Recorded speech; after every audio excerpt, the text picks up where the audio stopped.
if you understand the landscape, then it's much easier for you to understand the feel and essentially what the company is capable of moving forward with. On top of that, there are a number of metrics that you can use to kind of measure the possibility of success in that market. Hi everyone, you're listening to Scaling DevTools, the show that investigates how DevTools go from 0 to 1. I'm joined today by Karl Clement, who is the founder of CODEOWNERS, which is a really innovative new tool that helps you understand who owns what part of your code. Karl, thanks so much for joining today. Absolutely, it's been a pleasure. Thank you. Karl, could you tell us a bit about yourself and a bit about CODEOWNERS? Yeah, of course. So my name is Karl, and obviously I'm a engineered-focused COO, which is an odd title, I guess, to do. But my background is actually in commerce, and I taught myself how to engineer when I was about 14 and kind of focused on that.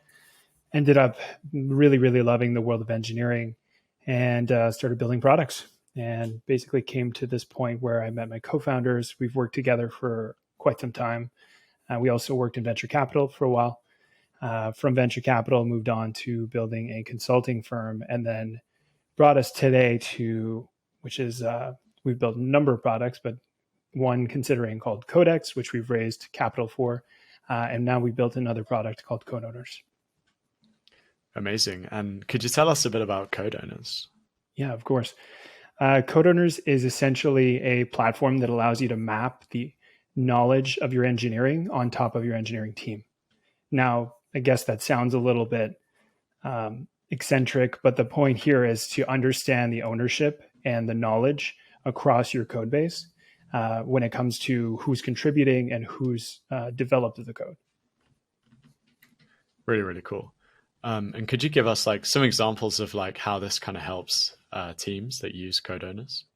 Yeah, absolutely. So the goal here is to get an observable view of what the actual ownership is of your engineering organization. So by installing the tool, you can understand who's contributed to the code base at what percentages, and also kind of see the distribution. A good example of an output of that is a CODEOWNERS file that you'd find in a GitHub repo. Basically, you can have a sense of responsibility over a section of code. Could be within a repository or across a system, could be anywhere, even a service catalog. But essentially, the ownership is a level of responsibility of an engineer or an engineering team that can properly manage that piece. Yeah, that makes sense. And I've never worked in like a big engineering organization, but I imagine there are times when people get woken up by their beeper and then they've got to find like everything's not working and they've got to find the person to wake up and fix it. Or yeah, many teams will have incidents happen, 60 to 100 incidents a week, and then some of them will have 60 to 100 in a month, or depends on varying degrees, but typically they'll use some sort of incident management tool to ping some on-call rotations to be able to find the right person.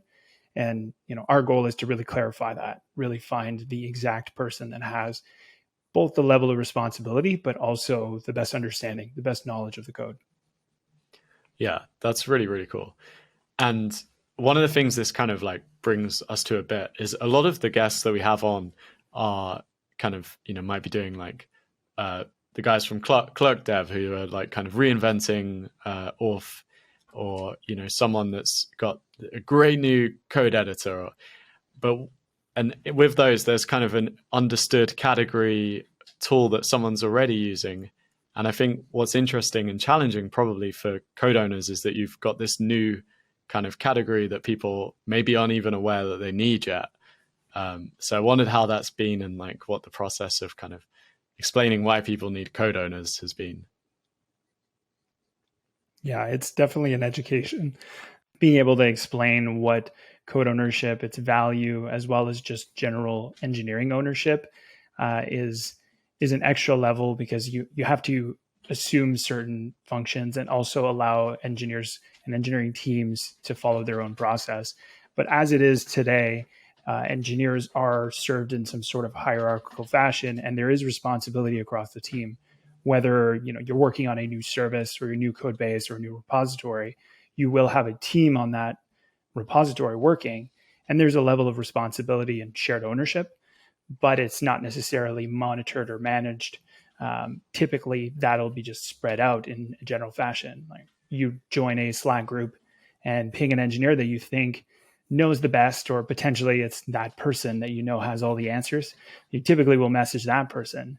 Well, our goal is to simplify and organize that level to be able to know the level of ownership, but also the level of knowledge across the org. Who knows best? Who has responsibility here? And what are the stakeholders of this piece of code? Yeah, it's really cool. And I can imagine do you solve that kind of like bus factor, or like alert them that there's just this one person that just does everything?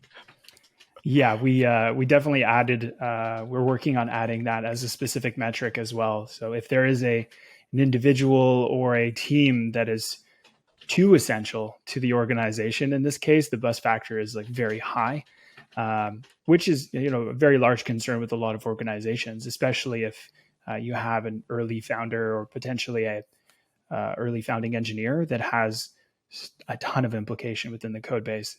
It becomes very difficult to manage that, but not just that, it's distributing that knowledge from that one person to the rest of the team.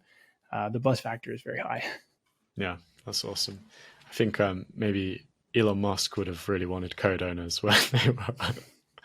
Yeah. We actually received a lot of messages when it came up with the actual Twitter debacle in this case, because as soon as all these engineers were now no longer at the organization, it's difficult to understand who knows what, who has the answers, and then especially when you're just as a communicational nightmare trying to figure this out. Yeah, really, really interesting. And how do you kind of think about your kind of go-to-market when you've got to go through this kind of like maybe education type phase, and probably targeting big companies here? Yeah, the go-to-market is really exciting, to be honest, because there is a natural kind of sandwich effect that happens, which is the product-led growth motion is trying to create a valuable tool to allow the engineers to essentially do their job better, right? Allow them to have an easier time to complete what they need to complete in a day. But at the same time, the value prop really goes towards a top-down type motion where you have to communicate with a large organization the value that they will receive in order to implement this type of ownership and responsibility across the org. So that value is then provided to a higher up group, which is maybe a VP of engineering, potentially engineering managers, even CTOs. But at the same time, the operational buyer, if you will, is actual engineers, DevOps engineers that are implementing. And one group in particular that we seem to be speaking a lot with are platform engineers, which is an emerging group type. But in this case, platform engineers are typically responsible of implementing services exactly like this to allow their engineering teams to just be able to, handle all their workload as easily as possible. Interesting. Yeah. And so you are finding that there are people that are doing this on a, regular, repeating basis. Yeah. There's quite a few people. It revolves, it changes quite a bit, but there's certain cases where it could be a staff engineer, or it could be a DevOps engineer or a platform engineer. But in this case, they'd be implementing tools specifically to enable the rest of their team. These people are thinking about this on a daily basis. It may not necessarily be code ownership, might not necessarily be service ownership, but they're definitely thinking of service catalogs and how do they organize everything together. It's really just a big, intricate puzzle to organize an engineering team to be as efficient as possible. Interesting. And then when you kind of have identified platform engineers as being people that are really thinking about this, how do you find the platform engineers that are thinking about it, and how do you reach them? Great question. There's a number of places you can find platform engineers, but in general is joining the community and really just having conversations with people in the right place. There is a number of Slack channels with platform engineers. There's also groups online. You can find them on Reddit. There's also just, the general top-down type behavior, which you can, find people by prospecting directly into like LinkedIn or other tooling. and find people with either the position of platform engineer or organizations that are hiring in platform engineering. That's quite interesting because it shows a willingness to not necessarily invest, but a willingness to adopt different technologies in order to make their engineering team better. A good example of that is organizations that want to shift left with some of their tooling, or they want to essentially just improve developer experience as a whole. And those organizations are typically more than likely to have a platform engineer or a DevOps engineer that's willing to install tools to make their team more efficient. Interesting. And how, like, when there's this kind of like general sense that they should improve developer experience, for instance, what are they kind of looking for? Yeah, there's a number of factors, but what we've seen so far is typically Dora metrics seem to be quite an important guiding principle, I guess, in this case, where they want to include tooling that will help their team just be more effective. A very large one of those is MTTR, which is mean time to resolution. And in this case, a good example of that is when you're resolving incidents, is just being able to resolve the incident as quickly as possible. Now, if developer tooling such as either incident response management or even like CODEOWNERS, for example, to help you resolve the incident faster, that is an important metric to be able to work your way back and understand whether or not those tools are important. So to a manager or say a CTO or VP of engineering, that number or that metric allows them to really identify the return on investment. When you're trying to communicate the value of your tool, that's where the value is tied. Interesting. So is that how quickly they resolve and show that you're a part of that, essentially? And you mentioned Dora. Could you explain what Dora is? Yeah, without going too far into detail, Dora metrics is a set of metrics that involves the developer. So if you were to, I definitely recommend going down the rabbit hole of Googling this. But Google also has a great explainer about the different Dora metrics. And typically it's developer efficiency. So you have a number of metrics there that allow you to kind of measure how well your organization is doing. Google also has benchmarks for their engineering team to give you an idea, and you can kind of have comparables. It's different for every organization, obviously, because a larger org with more pods, more engineers, it kind of gets messy, which is why, in implementing these developer experience-based tools will help you just kind of monitor that and get a little closer to a stable benchmark, at least whatever the market is doing. Yeah, that's interesting. And because I've always thought about like, how do I know if a developer team is doing a good job? And I always worked in startups, and I never came up with any or heard of any like metric that I felt would have really encapsulated that we were doing a good job. And I wonder if, like, when you look at these kind of metrics and stuff, is it something that you're like kind of keen to go along with and focus in on, or is it like, you at the point of like, well, there are other things? Like, how are you kind of thinking about that? Yeah, that's an interesting problem. I think from an organization to organization, it's very different because a benchmark could be great when you're comparing, say, an enterprise to an enterprise in the same vertical, in the same market. In this case, it's very different. If your product is entirely engineering focused and the output of your product is, top notch, it's also the most important factor. It plays a very big part. So your Dora metrics are a lot more important. Meanwhile, if you have a product that's doing quite well and maybe developer pace is a little slower and your velocity is slower, that doesn't necessarily mean it's a bad team or a bad, like for example, if your mean time to resolution is lower, but you don't seem to have as many incidents and they're less critical, that doesn't seem to matter quite as much. So it really depends on the business. It depends on the product that you're selling. But some organizations are definitely more focused on Dora metrics just as a good measure. But I think the benchmark, realistically, your goal should just be to improve, right? Whatever metric that is, just improve your numbers as you go, as you implement new tooling. If it's going down, or I guess, down as a generalized statement, but if it's getting worse, that's definitely not a good thing. Yeah, that makes sense.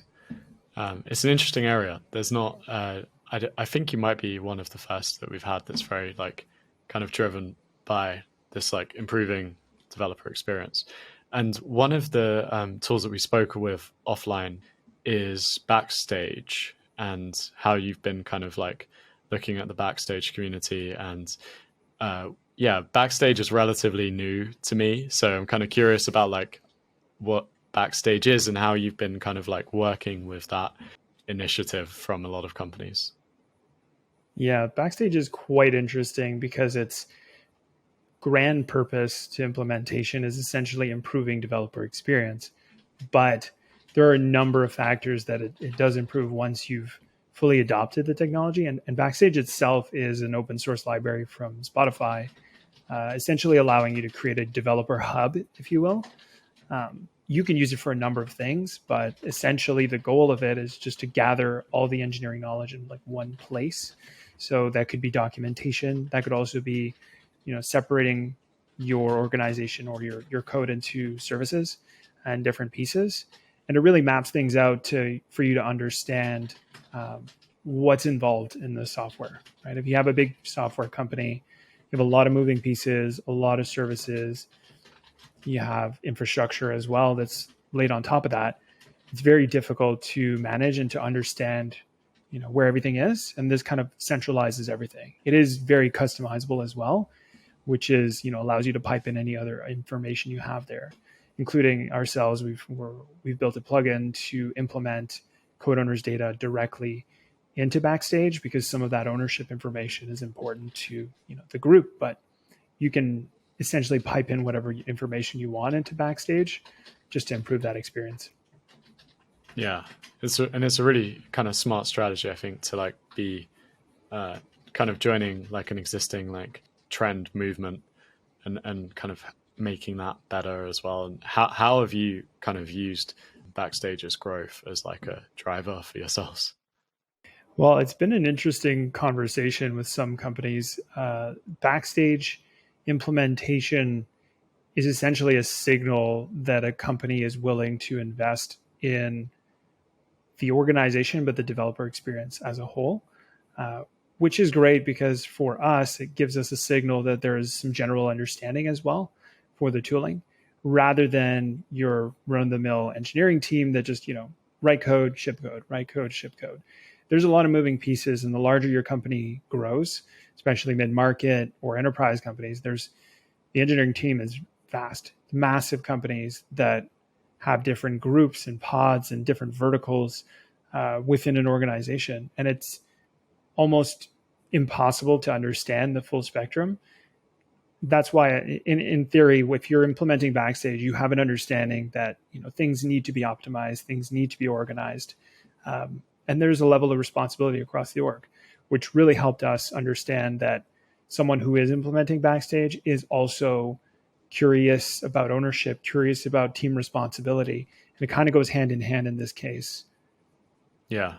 Yeah. There's a really, really smart way to like think of like visible ways that you could determine the mindset, which is often very hard to kind of understand of different companies.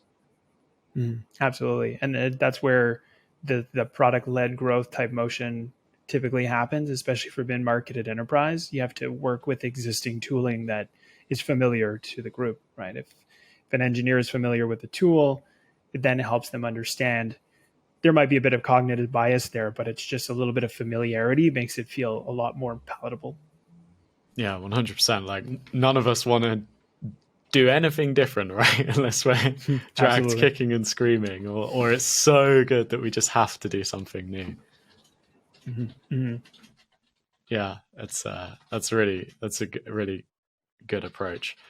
And Karl, you mentioned briefly that you had like a kind of a VC stint before CODEOWNERS, as well as running your own business and stuff. Could you tell us a bit about like what you've brought from being on that side of the table to now founding your own thing? Absolutely. I think that the interesting piece with my experience with venture capital is that many organizations, typically when you're building a product and you're putting it into market, you're always thinking of a scratch your own itch type behavior, or potentially it's just you found opportunity within a specific company, or it could just be a eureka moment where you've noticed a gap or some sort of opportunity in market. And the venture capital side essentially teaches you to understand the global system around it more so than the actual execution of the product. Now, when you're doing venture investing, the interesting thing is there are a number of factors that make you make that decision and move forward. But one of them is understanding the landscape. And if you understand the landscape, then it's much easier for you to understand the feel and essentially what the company is capable of moving forward with. On top of that, there are a number of metrics that you can use to kind of measure the possibility of success in that market. And if you're seeing other companies in the same landscape, you have a better understanding of what's possible and also your competition. So if you're building a product, you're very myopic, you're looking at this one problem in this one place, trying to understand it and then move forward, but you don't generally have as good of an understanding of the market and who's at play here, who are the main acquirers, who are the big moving pieces. And basically the venture capital allows you to kind of figure out those moving pieces and really understand the market, understand how products are moving, what are the tailwinds that are going to pull your product forward. AI most recently is definitely one of those tailwinds where if you learn to work with AI or implement generative AI in any way, shape, or form, it'll help you move forward. And that venture capital eye kind of allows you to pick and choose and understand the market. Yeah, very interesting. And as someone that's always like thinking of ideas and trying to come up with my own dev tools, could you give any examples or like even speaking about CODEOWNERS, about how you thought about it when you were kind of like evaluating whether you wanted to throw yourself behind this direction? Absolutely. Our original product was Codex, which allowed to document as you code, which was an interesting piece and it's a necessary piece. But that's when we started to see opportunities in other places where code ownership and code responsibility was the root cause. And then at that point, we were able to identify different people working in the same observability space. And in this case, when you start seeing observability, you start seeing big players like Datadog or Splunk, or big players that have been in the market for years, really, really understanding this. And their move towards observability as a whole is interesting because it allows you to see what larger companies like enterprise, mid-market are really looking for. They're looking for a general understanding of the full spectrum. Like what is going on in my organization? What is going on in my system? And that was an interesting piece because from a code ownership standpoint, we saw an opportunity, but also a need for a sense of responsibility and a sense of ownership and understanding of what your engineering team is building, right? Again, with, same thing with tailwinds for AI, for example, there's a lot of things we weren't able to do in the past. You couldn't necessarily look at a code base and understand exactly how it was built without going through every little git commit and really understanding like, okay, this person added this, they added this code here and here and here, which gave us this big product. But now with certain technologies, we could figure out a lot of things. You can work your way back and understand the history, understand the observability of your system. Interesting. So it's like you're kind of the production side of things, like external face, like their Datadog and stuff is showing you how it's running and like that errors and stuff like that, and you're more like how was it built, who built it, sort of. Yeah, it essentially validates your market position, if you will, and it validates the direction. In this case, a lot of large players are going into this space, and it allows you to understand that, okay, if they're going to this space, then that means that there's importance here, and my solution in particular solves a pain point in this space, right? If you were building a particular product in a space that no one is, there is a chance that it works out, but you are also reducing your odds of understanding, especially from a B2B standpoint. If you're selling a consumer product and it's just a wow effect, and no one's ever heard of it before, But you go and you build this, present it to the market, everyone loves it because it's just the coolest thing since sliced bread. That's a different perspective than from a B2B standpoint. B2B, it has to map directly to something they are currently doing or they need to do in order for you to have a valuable product. If they aren't doing it or they don't intend to do it, then there's no value tied to it. And it's very difficult for them to calculate the ROI on a product. Yeah, I think it's a really, really important point. Yeah. Is there like direct competitors and stuff for code owners? I don't want to speak too quickly, but not right now. Yeah. The interesting thing is I'd say the most direct competitor is just an engineering organization with proper organization. If you have a proper, hierarchical pattern, you can understand your company. Small pods can communicate effectively together and really, keep moving. But the realistic situation here is that's impossible to maintain. You can if you have a really small org, if you're in the same room. Like even on our team, as we grow, we're having difficulties understanding who did what, who's responsible for what, who knows what. Yeah, 100%. That's I think that's the challenge of a lot of DevTools anyway. Even in Auth, right? I think everyone's the main competitor is just people doing it themselves. Yeah, Karl, I think we're coming to the end of the time. So I wondered if you've got any kind of key takeaways that you would advise either yourself a few years ago or someone else who's maybe doing something slightly different to you. Absolutely. My biggest recommendation for anyone is to not necessarily focus on the distribution portion of the method you're getting to market, but my biggest advice would be to focus on your ICP, that group, that person that you're trying to go and talk to. Really make sure to spend the most time that you can in discovery with those people, because really understanding their needs and what they're willing to work with and what are their pain points really matter, right? You might be the entire time you might be talking to, say, a site reliability engineer, and you think that this person is the right person for the problem, but this person never really resonates with the problem. And then you go and speak to a different person, say a platform engineer in our case, and then it's a perfect match, right? There are some situations where you need to understand the person you're selling to, both whether that's an operational buyer or it could potentially be just like an economic buyer. So someone who's willing to write the check, hand over the credit card. But you have to understand those people in order to best fit the value, right? You have to be fixing a problem if you want someone to pay for it. Great. Thank you, Karl. And if people want to learn more about code owners or about Karl, where can they learn more? Definitely check out CODEOWNERS.com. We're building the platform. It's working. We're changing it constantly. So please do check in. And you can check out my personal Twitter. It's KarlClement, Karl Clement. Really appreciate it. Amazing. Thanks, Karl. And thanks for joining us. And thanks everyone for listening. Okay, I think I thanked you twice there, Karl, but thank you. And thanks everyone for listening. We'll see you again soon. Bye. Thank you, Jack.